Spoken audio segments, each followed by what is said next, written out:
A new commitment for Jeff Walz' team. Kiki Jefferson is a Louisville Cardinal. We'll talk about the significance of that recruitment and more on today's episode of the Locked On Louisville podcast. Stay tuned.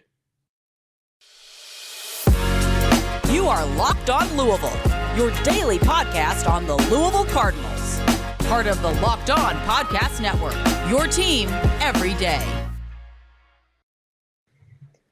What is going on, everyone? Welcome into another episode of the Locked On Louisville podcast. I'm your host, Dalton Pence. Today's episode brought to you by FanDuel Sportsbook, the official sportsbook of Locked On. Make every moment more. Visit FanDuel.com/LockedOn today to get started.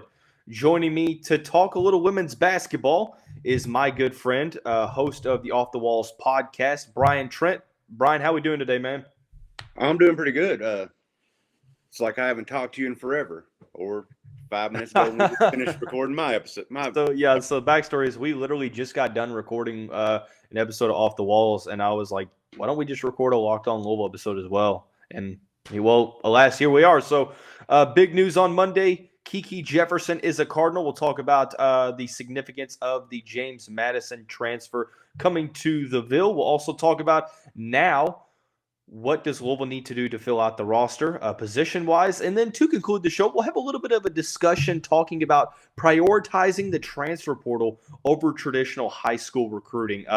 First, beginning with the big news on Monday afternoon, seemingly was expected. Kiki Jefferson, the transfer from James Madison, averaged 18.3 points per game, 7.9 rebounds per game last year for the Dukes, led the team in points and rebounds respectively. Brian, how big of a commitment is this for Jeff Walz and company? Oh, it's huge. She's kind of a 2-3 hybrid. She's 6'1". She's listed a guard. I think she could also play wing. You lose Haley at 19 points, but you add Kiki at 18 points. She's going to bring more rebounding, more size to your backcourt. Her assist is just as good as Haley's at 2.9. 34% three-point shooter. She ain't going to shoot the lights out, but, she can make them.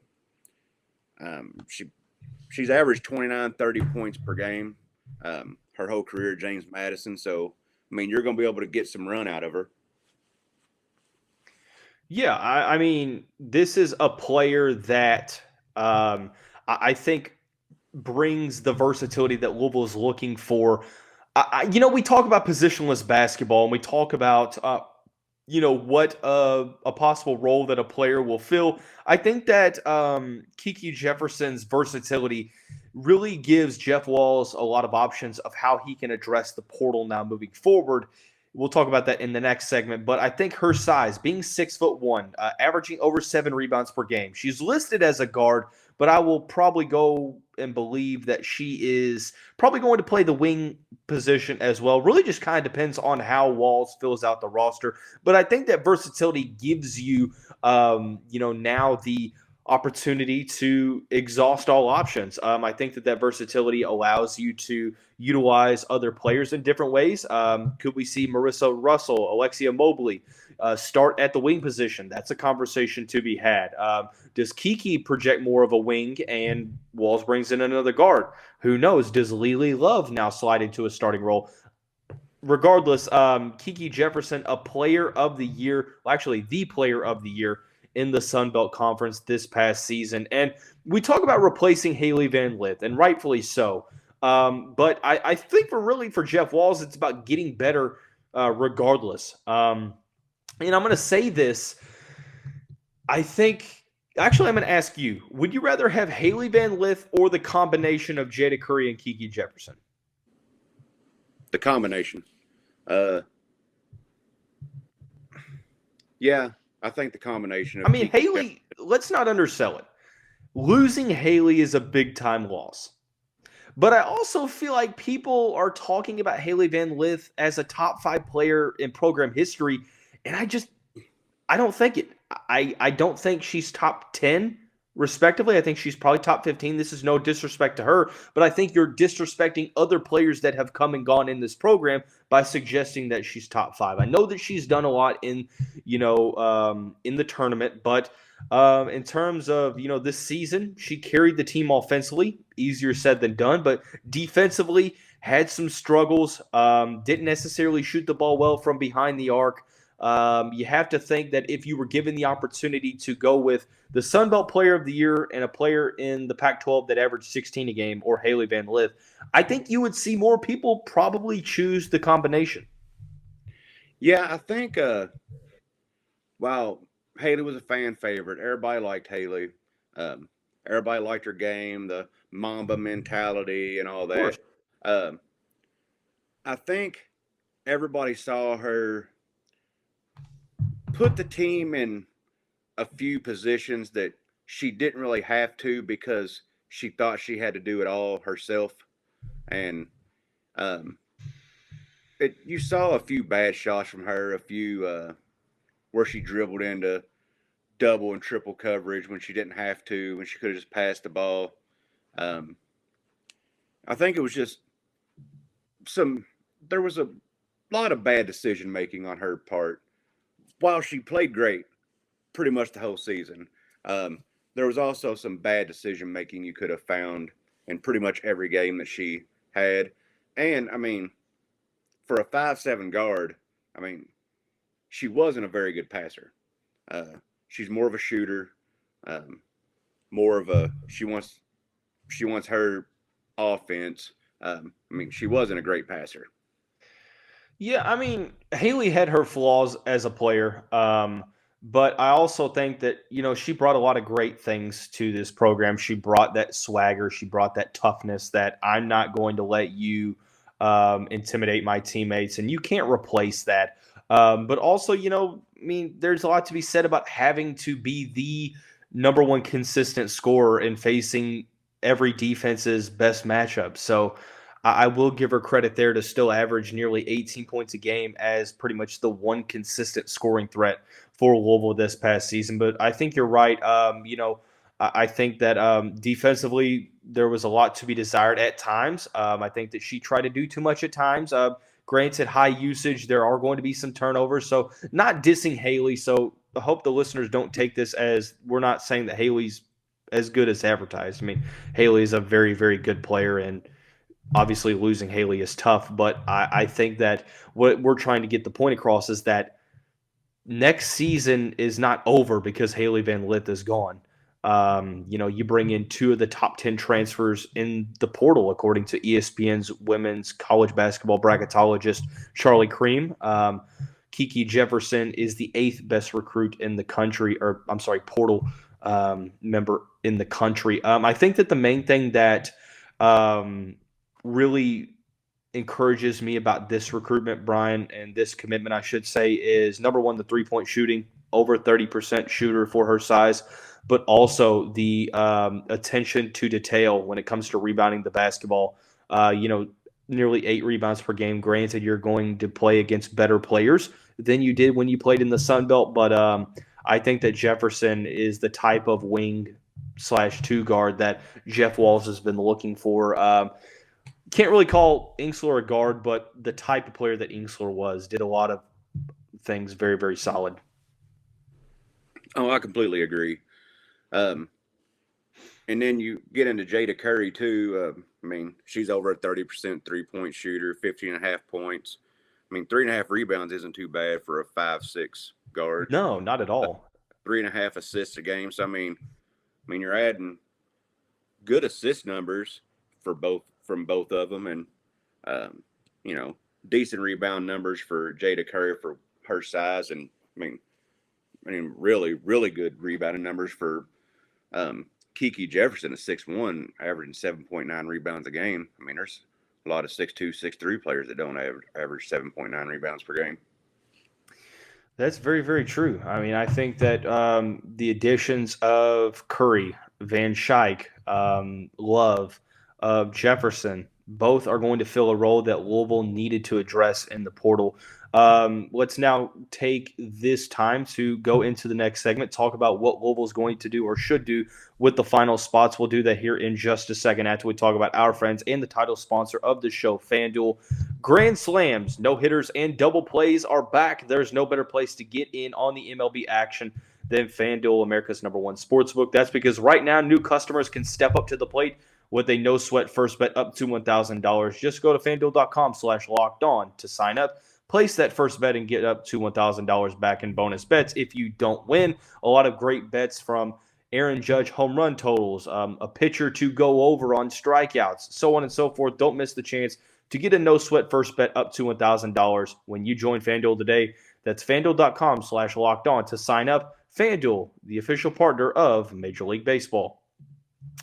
All right. On into the second segment of the show with my good friend, host of the Off the Walz podcast, Brian Trent. Brian, team currently at 8 scholarship players, 3 scholarships, give or take. It seems like Louisville's going to roll with moving forward. Seemingly they're going with the UConn model of not filling off the scholarships. But assuming that, let's say they're going to take 3 players. Let's say that the magic number is 3 for open scholarships. Okay. What does Louisville need to add? What do they need to add most heading into next season? A post player. Mm-hmm. Like we talked about on Off the Walz when we was talking. Henny Van Schaik is 6'4", but she's from Cal State Bakersfield. Like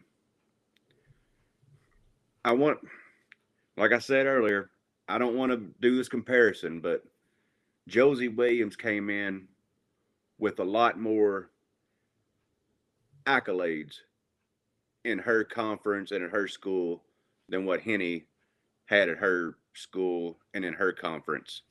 And we saw how she couldn't quite adjust to a Power 5 level. I don't want to say Henny's the same player and the same thing's going to happen with her. But Josie Williams has to put that in your mind that, it could possibly happen. Yeah, anytime you go with a player from a mid-major conference that puts up solid numbers, you still have to see the product on the court. And I agree with you that you can't lump them into the same category yet because I think that that's unfair to Henny, but you just never know. I think that Van Schaik, there are some things that I think need to be improved on. Number one, field goal percentage, shooting under 40% for a 6'3" player. I think that that's something that makes you wonder. Now, granted, will that percentage improve when she doesn't have to be the number one scoring option on a team? That's to be determined. She can shoot the ball from 3, a solid perimeter shooter. Not a great rim protector, averages under a block per game. But Jeff Walz raved about her ability to guard on the perimeter and use her size to guard on the interior as well. So I think that right now, who's to say that she won't be a starter next season? But I think that Louisville still needs that true rim protector at this point in time. I think she's a rotational post player, sort of like Liz Dixon. Probably used in the same way to use in pick and roll situations, rebounding the ball. She does that extremely well. And also I think her range is going to be able to help. I think that it seems like one of the big themes so far with the portal additions has been added 3-point shooting, which has been kind of an Achilles heel for Louisville over the past couple of seasons. Do you feel like, there's going to be emphasis on adding a player of that caliber that can, stretch the floor? Yeah. Right now, your post starters are Olivia Cochran and Nyla Harris. And it's just not going to work against a South Carolina or a Stanford or the teams that get in the 6'5", 6'6" players. You need your post player, and we need a knockdown shooter. This is going to be your next 2 big wants, in my opinion, because right now we don't have the knockdown shooter and we don't have the starting post player, unless the plan is to roll with Olivia and Nyla as your starters, like they finished the season as. I agree there. I think that I think Olivia plays her best as the 4. So I think right now with the remaining 3 scholarships, I think that you're right. I think the top priority is adding that surefire starting post player. Hopefully that will be Lauren Betts, but it doesn't seem like that's going to be the case. I also wonder because, I talked about it. It's hard to kind of keep up with who's entering the portal and who's not. I wonder how many available options there are out there that fit that mold that would be able to, be a starting caliber player, surefire wise, that could slide into that 5 role. So I think that that's another thing to focus on. Yeah, I mean, I think, like you said, I think Lauren Betts is close to the only one out there that's over 6'3" that you can bring in. And, I mean, there's a pretty good chance she's going to be the starter if you brought her in at 6'7".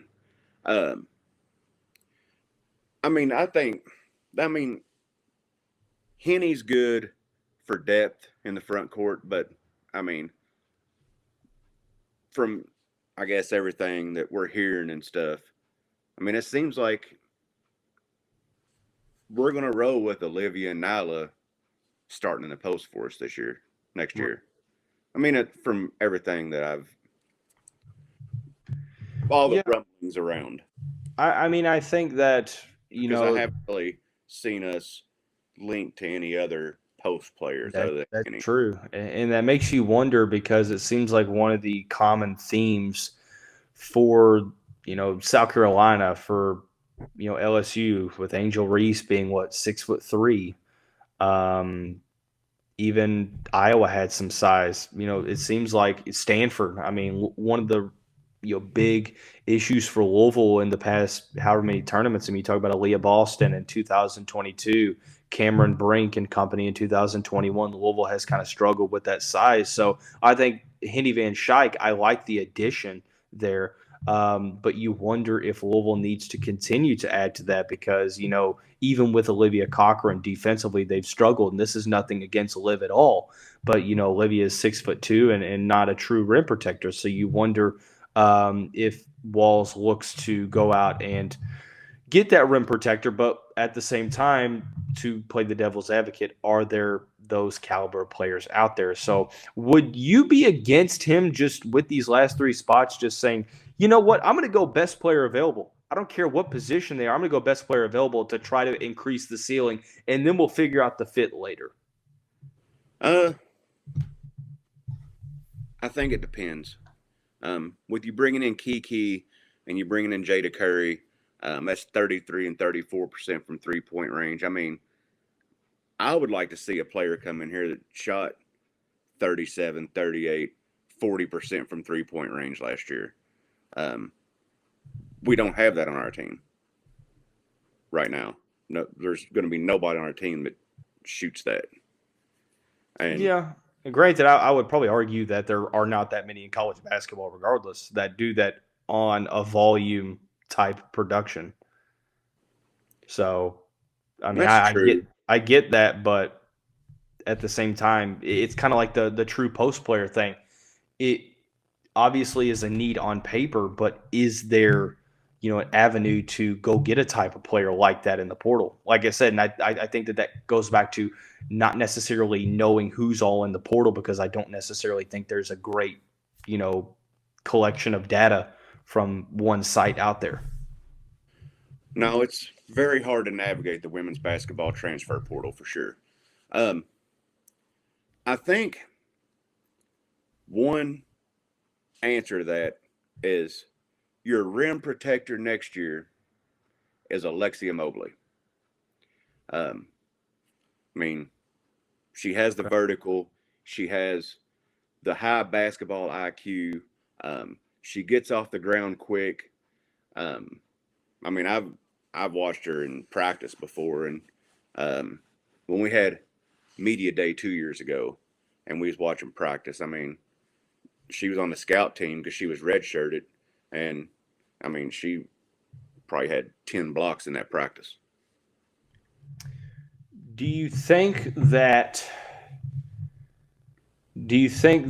Mobley and Russell, having both of them back, and especially having Mobley healthy now, Do you think that affects how Jeff Walz will use these next couple spots, or do you think that it's just kind of because I know that you are a fan of going after another wing?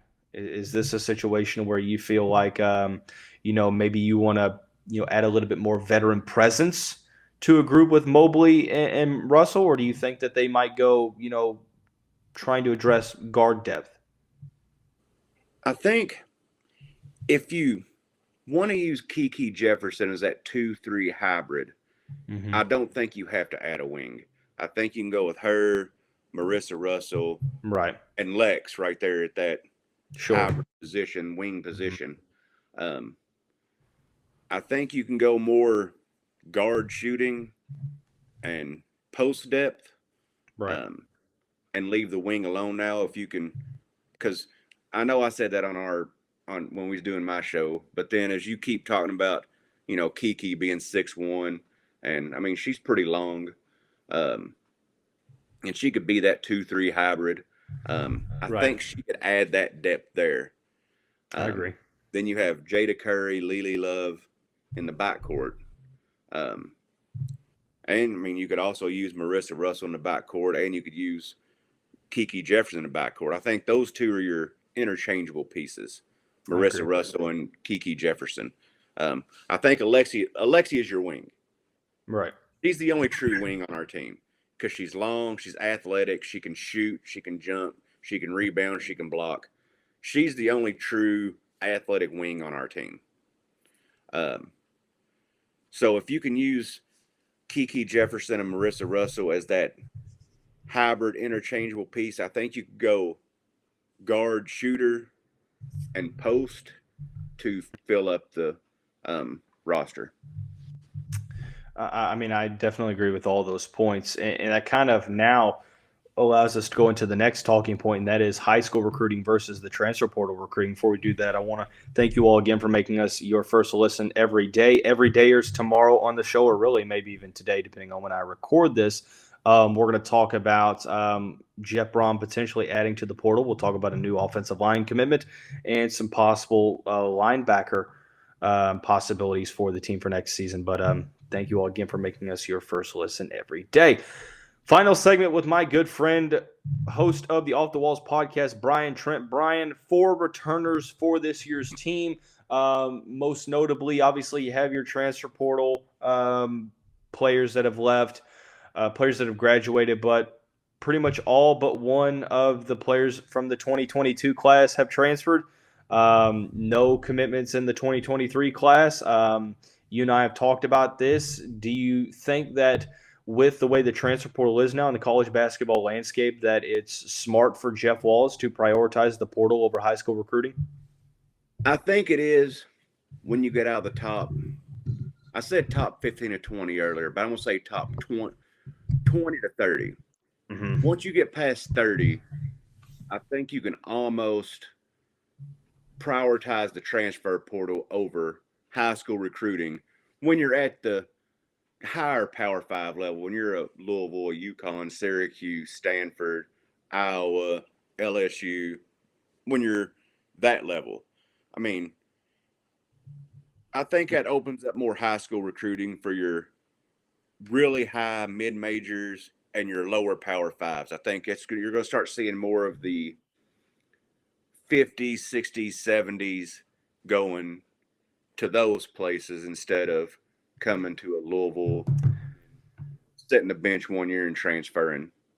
I think it's going to help the high school recruiting out at the lower Power 5, higher mid-major, and the transfer portal is going to be more useful to the higher Power 5 teams. I agree there. And also, do you think that with kind of that absence of the continuity and maybe schools trying to utilize the portal a lot, but also have some continuity, do you think that there's going to be more added emphasis on going after players with more years of eligibility, even though they might need some more development versus like a one year grad transfer? Or do you think that we're going to see, maybe let's go with Walz in particular, even though he's gone with grad transfers, do you think in the future he's going to look to add more players with more years of eligibility versus proven production, or what do you see there?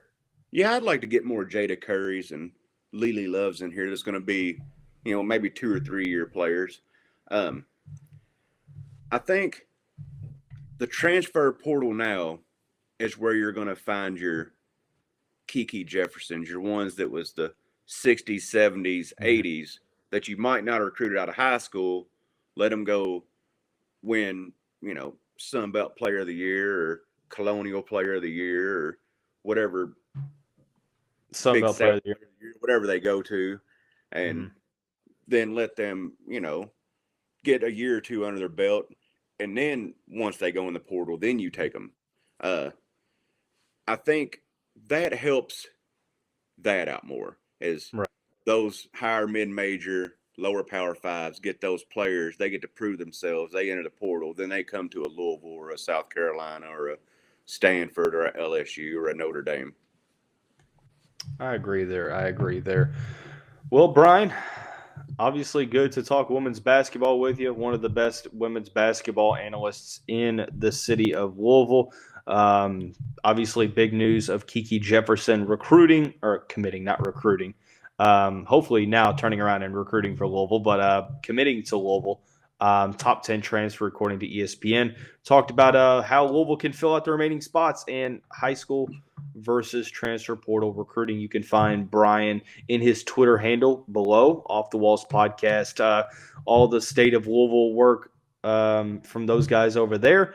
And then obviously Off the Walz you can probably find on Apple, Google, all that good stuff, Spotify, so on and so forth. But Brian, appreciate you coming on, man. I appreciate you having me on. It's been a long day of talking. It's been a long day of recording on each other's shows, but definitely feel free to tune into the Off the Walz podcast. Obviously, I will be on an episode literally talking about this stuff for a little bit more time, and we go a little bit more in depth on this past season. So that's going to wrap up today's episode of the show. Everyone have a great day. We'll see you right back here very soon.